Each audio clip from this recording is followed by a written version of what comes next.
Well, thank you, George. So I've sort of subtitled that, How to Succeed in Business and Life by Shamelessly Borrowing Other People's Best Ideas. So for sure, this is the most provocative title today, way more interesting than investing the Stacey Muirhead way, you know? So I suggest we get started, but before getting into specifics, I think everybody probably has their own view of the word cloning, but maybe we could just start so that we're setting the table here. What is your definition of cloning? Yeah, well, so first of all, Professor George, thank you for having me. Such a pleasure. And to be able to do this, our banter with Jeff is a dream for me. We never get to have enough time together, so that's great. And so on your question of cloning, I'll just take a step back. Charlie Munger talks about mental models, right? And he had a number of incredible mental models. And most mental models are well known by humanity and followed by most humans. And if you follow those models, that's fine, but it isn't going to give you an edge because your fellow humans follow the same models. Kind of like being an honest person, for example, right? And but there are a lot of models where most humans don't follow them. And the interesting thing about humans is even when you tell them that you ought to follow something, they usually will not listen to you, which is great, makes these models enduring forever. And I still don't understand why it is that humans have an aversion to cloning. What I do understand is that humans do have an aversion to cloning. And it may be going back into our evolutionary history where if you wanted to survive in a hunter-gatherer society, following the crowd was the way to survive. Going in the opposite direction where the tribe was going when the lion came was probably not going to be good for survival. So basically we learned probably herd mentality from our evolution. So for whatever reason, most humans don't want to clone, and most humans think cloning is beneath them. And like most people want to start companies, they want to come up with something innovative. And what I found is that if you are a shameless cloner, like yours truly, it gives you a huge edge because there is so many things in the world that have already been done by great people, but the world can accommodate 3 of the same thing. And if someone's done it once, that doesn't mean there can't be 2 more versions or 3 more versions of it. So we benefit a lot by standing on the shoulders of giants. We're not going to be able to figure everything out. I cannot figure most things out. So to me, cloning is, my life would be pathetic without cloning. It's just one of our fundamental mental models is everything when I look at that I've done that has worked well has all been cloning. And if I look back at my life, there's hardly anything new that I came up with. It's just the way it is. Mm-hmm. Mm-hmm. So following on to that a little bit, in the chapter in Richer, Wiser, Happier about you, William Green made the following comment. Intelligent people are easily seduced by complexity while underestimating the importance of simple ideas that carry tremendous weight. And so I just kind of want you to add on to your earlier comments, framing that specific insight. Well, Einstein said that there were 4 levels of intellect. Smart, intelligent, genius, simple, right? So the highest level of intellect is simplicity. And I've always felt that simplicity is a huge advantage.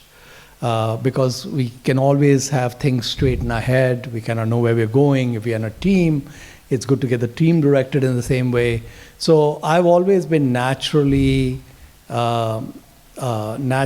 attracted to simplicity. I've also felt that when I'm making an investment, if I cannot explain the thesis of that investment in 3 sentences to a 10-year-old, there's something wrong with the investment. It's probably not going to work.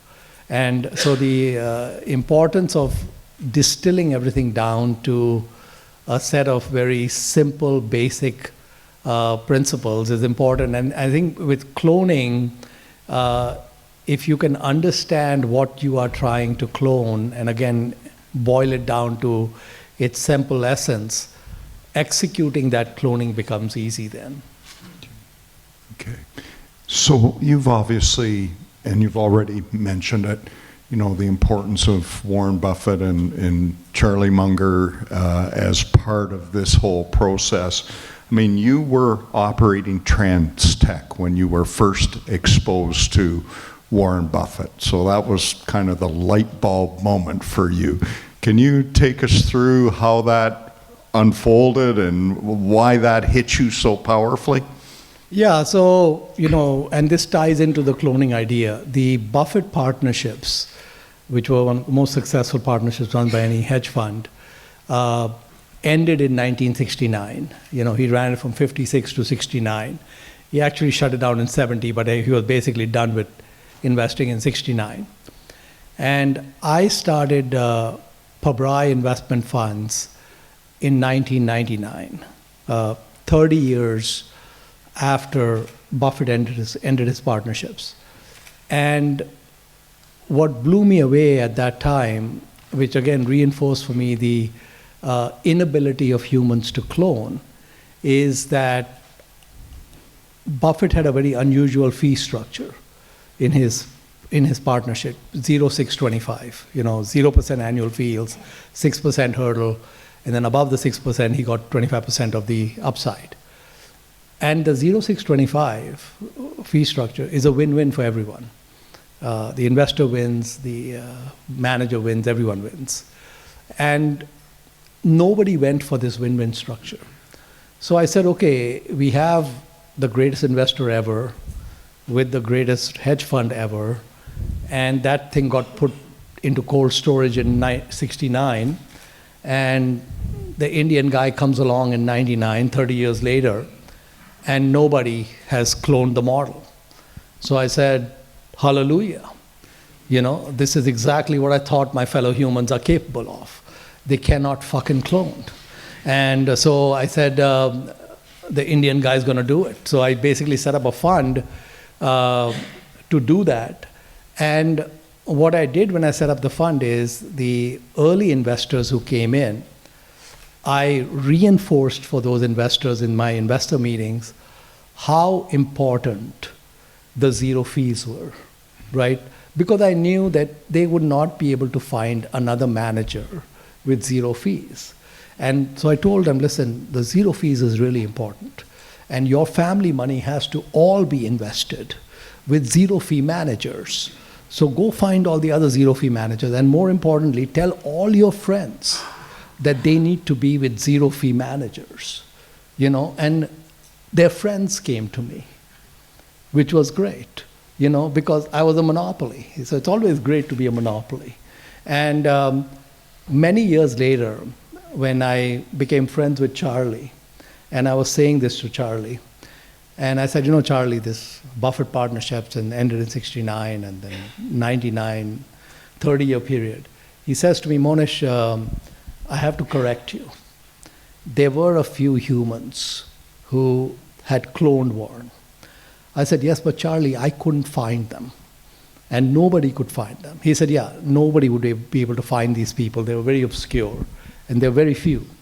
And so to me, it has always been that cloning, like that was an example where I based my whole livelihood on cloning that model. And that was 99. Okay, now we are 2025. It's the same situation. There are no funds. So now it's been, 56 years. I'm still waiting for the cloners to arrive. Well, Ben Watsa actually has cloned that model. There you go. Yeah. So, and he's scaling. Yeah. He's scaling because of that, which is great. Yeah.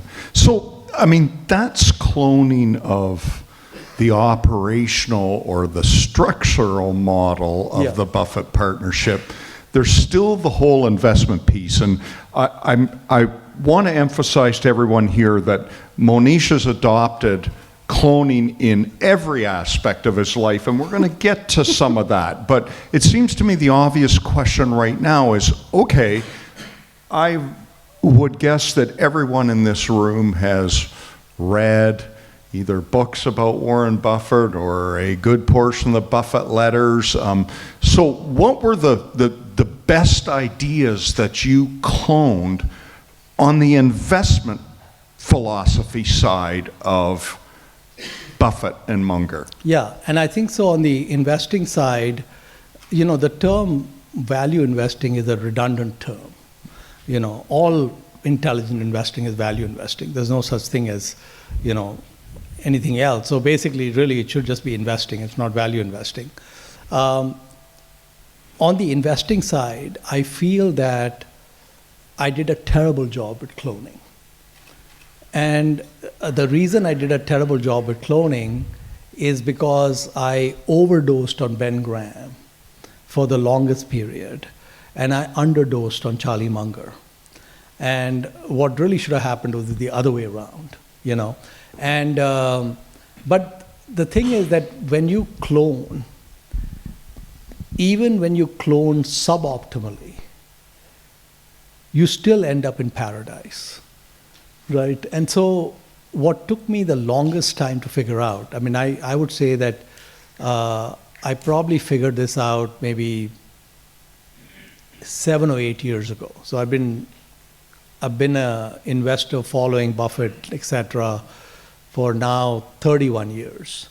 And I would say for the last more than 2 decades, for first 2 decades, in looking back, I was actually in the wilderness. Even though I'd studied everything, I was friends with these guys. I'm friends with Warren, friends with Charlie and all of that. Even with all of that, I didn't get it. And I didn't get something really simple. And the simple thing I didn't understand is that if the job is done right, your portfolio is going to be 95% one stock. And if I look at a manager whose portfolio is not 95% one stock, then I know they're not optimizing. And I also know that they don't get it, myself included, right? So why should it be 95% one stock? Well, the reason is that there are very few truly great businesses run by truly great managers. And it's almost for sure that some of those businesses, one way or another, are going to make their way into most of your portfolios. And many of those businesses made their way into my portfolio. And the problem was that Mohnish was too much of an idiot to keep them. So the key is that when you end up with a great business, with a great manager, you shut the brain off and you don't try to figure out anything optimal like intrinsic value and this and that. You just, as long as the business is doing well and the manager is good, just leave it in the portfolio. And if you do that, what's going to happen is that even if a business starts at 2% or 3% or 10% of your portfolio, it's going to end up becoming 90%. And and then, the second question that comes up is, yeah, but when you manage money, how can you be 90%, right? Well, I'm in that situation right now where I have 2 businesses in one of my funds, and they make up like close to 70% of the portfolio. And now that finally Mohnish understands the way life is supposed to work, I just told my investors that here's the situation. We are not going to be diversifying away from these businesses. We're not going to be selling these businesses because they're undervalued and they have a good businesses, good managers, so we're not going to do that. If you have concerns about this level of concentration, redeem part of all of your interest, and life will go on, right? And I also told them, if you have less than 20% of your net worth in this fund, my suggestion is leave it alone. And so now I sent this letter repeatedly to my investors. No one even called me or emailed me about it. It's like they were all immediately enlightened.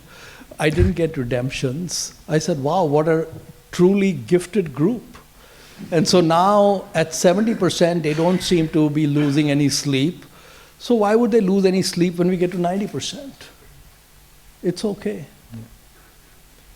So the question I want to ask you is, you identify an idea, a best idea that you clearly feel is worth cloning. You try it, but maybe it doesn't work for you. Have you ever had that experience as you've been moving on this continuum of trying to clone everything in your life? Most things I have done in life, cloned or uncloned, have not worked. But the thing about life is there's an asymmetry in life. And Mr. Bezos understands asymmetry better than any of us. So Amazon keeps throwing stuff against the wall with all kinds of things they try. And these bets they make are small bets. And they keep making one small bet after another, and most of these bets don't work. And so they lose 50 million, or they lose 100 million, or they lose 200 million, and they move on, right? But when it works, like AWS was one of those bets they threw against the wall. When it works, it's so asymmetric that it doesn't matter. And that's the way life is. So we have to be willing to try many things, and we don't need that many things to work if the downside of failing at what we're trying is not meaningful. And so from my point of view, when I look back, many different things I did, business-wise, etc., in life, didn't work. But there was no downside. And the ones that worked, they worked so much that it pays for another 50 of these side bets that don't work. So it's okay. I know I want to start to sort of branch out and get into some of the personal traits that you've adopted by observing others. And maybe I'd start with, I know you've been impacted by the David Hawkins book, The Hidden Power versus Force, The Hidden Determinants of Human Behavior. And I think sort of boiled down, true power stems from traits such as honesty, compassion, and a dedication to enhancing other people's lives. Can you just talk about that? Because I know for you, you used the phrase earlier about over-indexing on things. I mean, I think you would be self-proclaimed over-indexing on truthfulness, and as part of that. Would you just maybe talk through? Yeah, so we're talking personal characteristics now. David Hawkins is this weirdo new age guru with a ponytail. Used to live in Arizona, and he's passed away now. Most people who would read the book Power versus Force by him, if I recommend it to a lot of people. They either want to throw the book back at me and hope it hurts me, or they love it. No one has ever told me, it was okay. I don't get it was okay. It's either like, this is such nonsense, or amen. It's one of those two reactions I get. To me, that book had a huge impact on me. And the thesis of the book is really simple. What David Hawkins was saying is that if I lie to you, and in your conscious state you don't know I'm lying to you, in your subconscious state you do. And with most humans, there's a pipe that goes between the subconscious and the conscious, and that pipe is mostly clogged because of all that humanity has thrown at us. But there is still a signal that gets through. It's a very weak signal, and that signal can be measured on a muscular reaction. So if I'm lying to you, put some probes on you, there can be a muscular reaction that can be measured. I don't know whether that's true or not. I've never try to experiment with it. But I took what David was saying as the gospel truth. And he said that this truth versus lies is a complex situation. So there are a lot of different levels of truth versus lies. So let's say, for example, my wife and I are going off on a date. Okay, we're going to have a nice dinner somewhere. And she asked me, how do I look? Okay, and I think the dress sucks. Let's say I think the dress sucks. Now, the pre-David Hawkins Mohnish would have said, you look great, let's go. Okay? And the post-David Hawkins says, I don't think the dress works.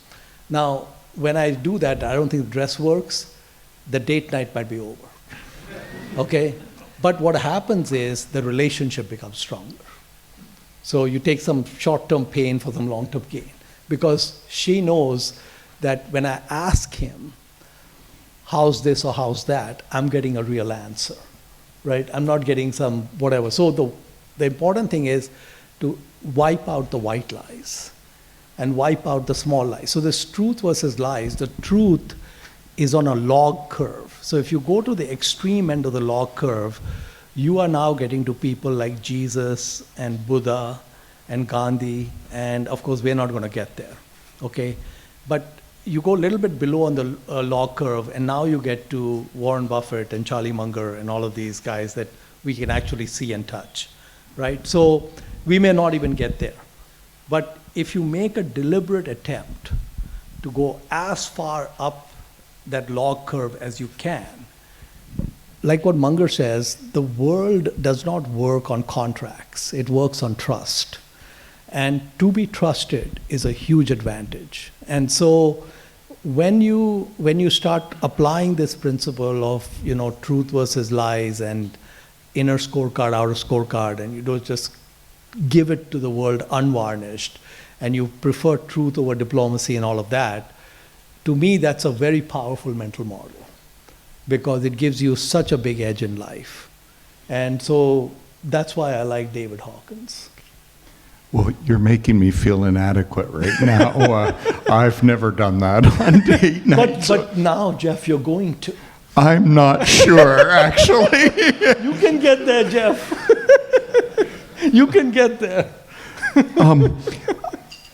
It's actually important to me to ask this next question because I think what you've done is phenomenal with Dakshana Foundation. And so I'd like you, if you feel comfortable, just to share what the purpose of Dakshana is, how it came into being. But even there, you were cloning, and there were some principles of how you brought the foundation into being that were cloned ideas.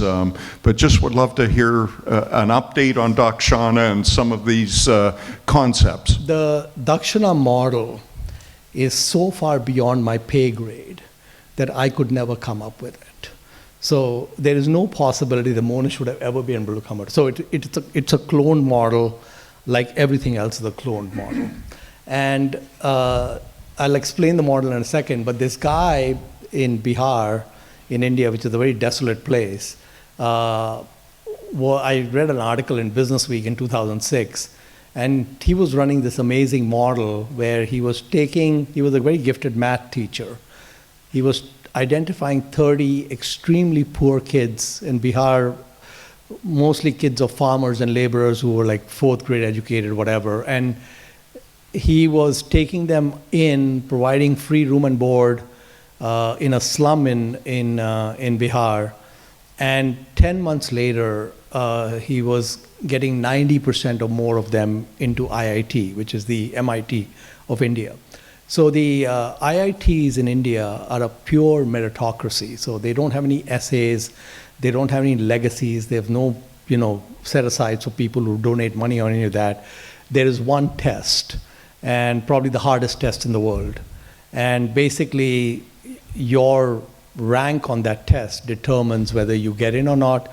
2 million kids take that test every year for about 16,000 seats. So the admit rate is less than 1%, and extremely hard to get in. And if you get rank 1 out of the 2 million, what the IITs ask you is which campus and which major. If you get rank 1, they all go to IIT Bombay Computer Science. IIT Bombay Computer Science closes by rank 80. And the IIT Bombay Computer Science undergraduate class, there is no classroom in the planet that has the brain power that is in that classroom. It's not at MIT or Stanford or any of the other elite institutions. So that's why Bill Gates said that if he had to recruit from only one school in the world, he would recruit from the IITs. Now, to get into IITs is extremely hard. But once you get in, it's pretty much free to attend because the government subsidizes it. So if you take a very poor kid and you somehow, and the coaching to get into IIT is very expensive. It's about $5,000 to $10,000 of coaching, and then after you take the coaching, there's a 1% chance that you're going to make it after spending that money. And in India, there are families that are on $2,000 a year or $1,000 a year. There's just no chance that they can even pay for the coaching. So this guy was basically making that coaching free, and he was doing that for 30 kids a year, and he was getting 90% of them in, versus the national 1% admit rate. So I went and met him, and I said, let's scale this, because this is awesome. And he said, I don't have any interest in scaling. So I said, do you mind if I clone the model? And I had to explain to him what cloning meant. And he said, this is a very good thing. You should clone it. I'll try to help you, whatever. And so I said, okay, good, we'll clone the model. So we took that model that he had, and he was doing 30 kids a year, and we are now doing 1,000 kids a year. And we spend about $3,000 for a kid to get them through this coaching with the room and board and whatever else. And the $3,000 of coaching basically takes a family which is maybe making $1,000 or $2,000 a year to one that's making $100,000 or $200,000 a year, right? Because they'll be hired by Google or Microsoft or whoever. And so if I were to say to anyone that, identify a random poor family, and I'll give you $5,000 and change the trajectory of that family where they're no longer poor, it basically can't be done because there are just too many, but a great brain and a very impressive, brilliant brain is coming to us for free. And it's not developed, but we can develop it. And so there are two systems that we rely on to make Dakshana work. There's the IIT system, which is free. So once we get somebody trained, somebody else pays for it. And then there's the JNV, which is the magnet school system from which we pull the kids, which is also free.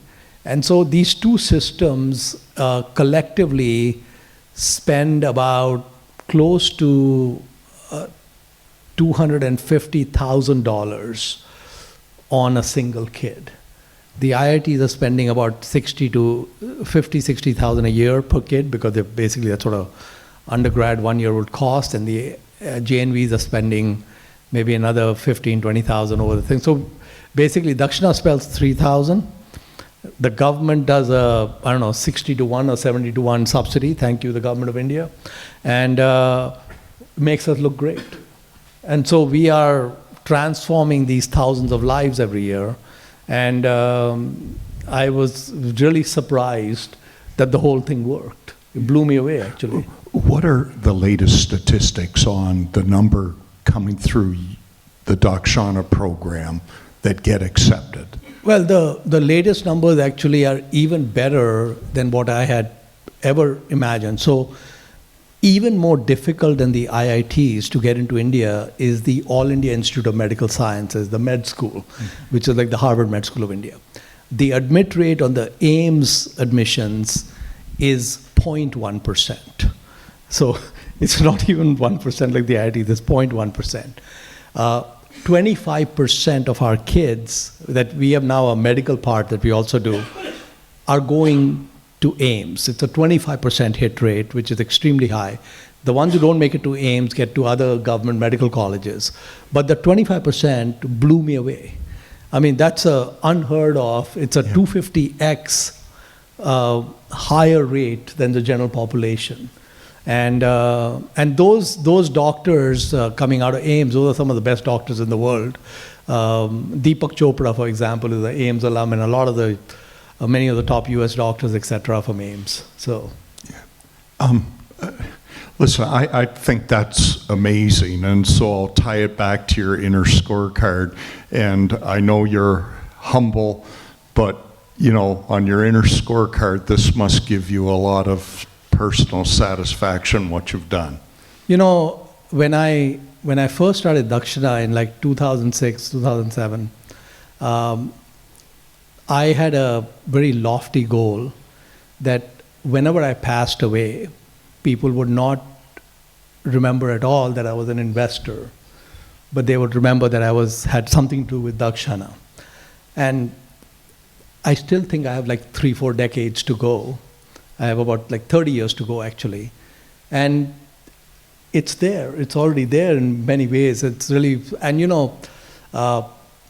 my daughter, she's got the Dakshana logo tattooed on her back. Highest accomplishment for a dad. Couldn't imagine that. It just blew me away when I saw that. I'm not a big tattoo fan, but I was okay with that. When have you booked your appointment? I'm sorry? When have you booked your appointment? Not there yet. I know we're starting to get tight on time before we go to a Q&A. So I have kind of 2 more quick questions. I know one of your favorite quotes is, all of humanity's problems stem from man's inability to sit quietly in a room alone. That's Pascal. Just talk to me about that. I was just going to tell you I'm not capable of coming up with that quote. But yeah, that was Pascal, and I just edited it to say all investment manager misery stem from their inability to sit quietly in a room alone and do nothing. So basically, the single biggest issue we face is activity. Yeah. And what we have to get really good at, which is what took me so long, is we have to become really good at watching paint dry and enjoying the process of watching paint dry. I'm trying to get better at that. Yeah. So look, at my last question before we throw it open. I mean, you're on this journey to clone the very best ideas that you can find. Along the way, you've got to course correct from time to time because something isn't maybe what you thought it was as an idea, or perhaps it just doesn't work for you. But in your own mind, how far along this journey would you say you are? I don't really have a plan like that. I think the thing is you keep putting one foot in front of the other, and you try to leave the world, planet a better place than you found it. So I think from my point of view, I aspire to become a better investor, aspire to become better at giving money away, aspire to be a good person for society, and that's about it. There's really not much else there is. Yeah. That's perfect. Thank you. All right. Thank you. We'll throw it open to questions.